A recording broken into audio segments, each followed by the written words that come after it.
안녕하세요. 그럼 혹시는 이 직업은 선택하는 계기가 무엇입니까?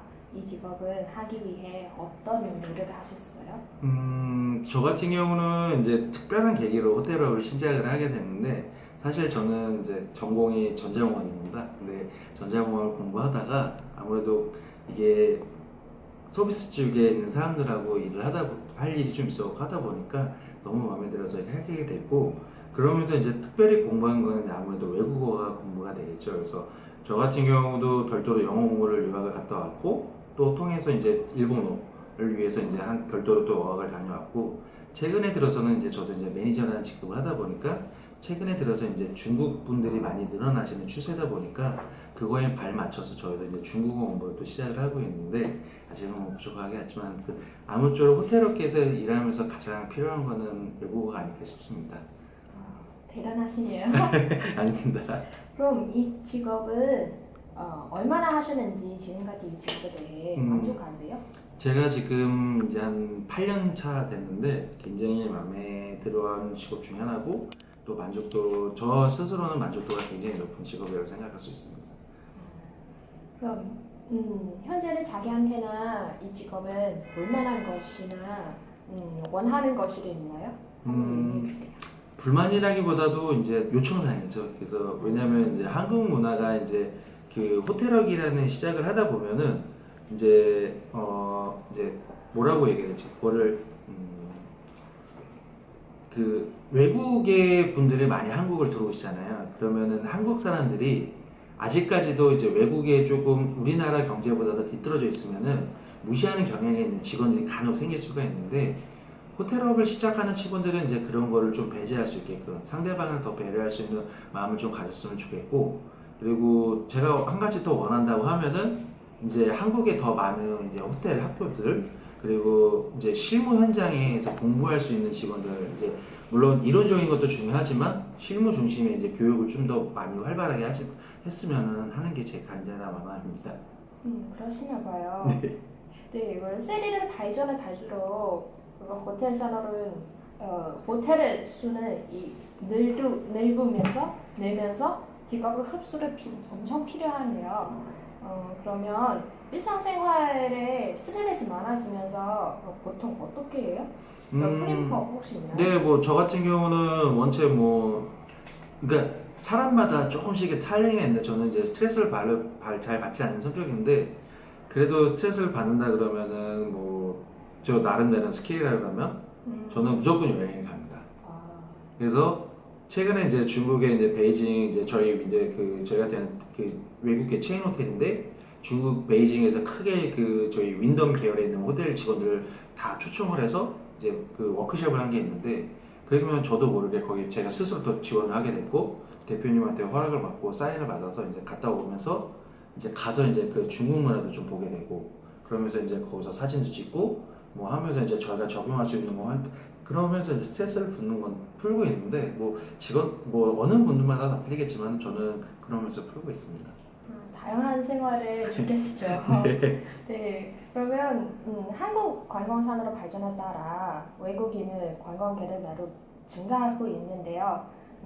그럼 외국인 관광객들이 접대할 때 혹시 관리실 중에 할 점이 있나요?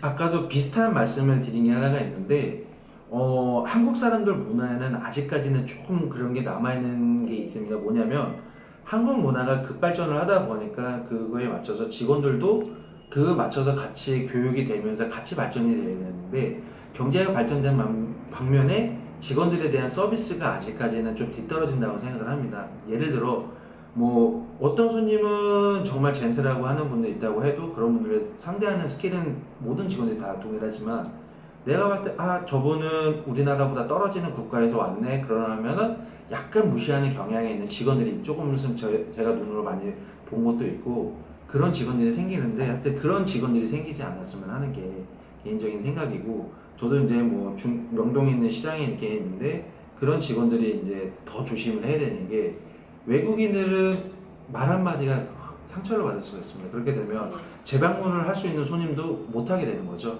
그러니까 그 인원들을 뭐라고 하냐면은 이제 재방문 고객이라고 하는데, 재방문 공격이 그렇게 되면 떨어지게 됩니다. 그렇게 되면 당연히 한국에 있는 호텔업, 관광업이 그만큼 떨어지는 건데 그런 걸 되게 사전에 조심을 해야 되는 거고 외국인이라도 똑같은 내 가족이다 생각을 하고 똑같이 응대를 해줘야 될 것 같습니다. 네.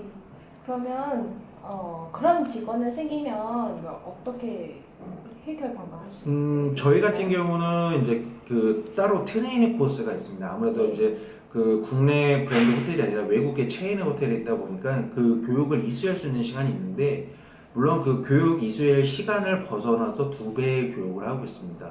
1대1로 매니저 교육팀이 붙어서 교육을 하고 또 그거에 따라서 그 직원이 무엇을 잘못을 했는지에 대해서 똑같이 역으로 스토리텔링을 통해서 진행을 하고 있거든요. 그러니까 스토리텔링이라고 하면은 이제 직원이 손님이고 우리가 직원이라는 상대를 했을 때 똑같이 해보는 겁니다. 그러면 상대방 입장에서 내가 직원이었지만 이제 손님 입장에서 똑같은 대우를 받으면 얼마나 기분이 나쁠까라는 거를 해서 이제 그 직원이 똑같은 일을 재발하지 않도록 하고 있고요. 저희 같은 경우는 신생 호텔이다 보니까 이제 그런 거에 대해서 이제 피드백을 이제 온라인 통해서 받고 있는데 현저히 떨어지고 있는 거기 때문에 그렇게 해서 이제 교육을 진행하고 있습니다. 제가 보는 되게 좋은 방법이거든요. 네. 그럼 마지막은 한국 산업의 트렌드에 대해 어떻게 생각하고 있어요? 최근에 이제 호텔업의 트렌드가 이제 저희 호텔도 레스토랑을 갖고 있지만은 레스토랑이 많이 없어지는 추세입니다. 그러다 보니까 식음료 업장이 조금 떨어지고 있는데 그렇게 되면 이제 해외에 가시게 되면은 미슐링에서 하는 레스토랑 같은 경우는 되게 유명하잖아요. 네. 그러니까 그런 것처럼 한국도 문화도 이제 트렌드에 따라가서 레스토랑에 대한 이제 그 매출이 떨어진다고 그거에 대해 줄일 게 아니라 오히려 더 과감하게 투자를 해서 마찬가지입니다. 호텔에 대한 규격이나 모든 거는 해외 거랑 별 차이가 없다고 저는 개인적으로 생각을 하는데 이제 레스토랑적인 부분, 이제 식음에 대한 부분이 조금 많이 해외에 있는 것보다 부족한데 그 부분을 좀 더 강화할 수 있는 트렌드를 좀 만들어서 오히려 트렌드를 찾아가는 게 아니라 해외에 있는 거를 더 받아들여서 이제 해외 시장에 한국의 문화, 특히 비빔밥, 불고기 같은 경우를 더 세계적인 대중화를 시켜서 식음 분야를 좀 더 확대를 해야 되지 않을까 개인적인 이렇게 생각을 하고 있습니다.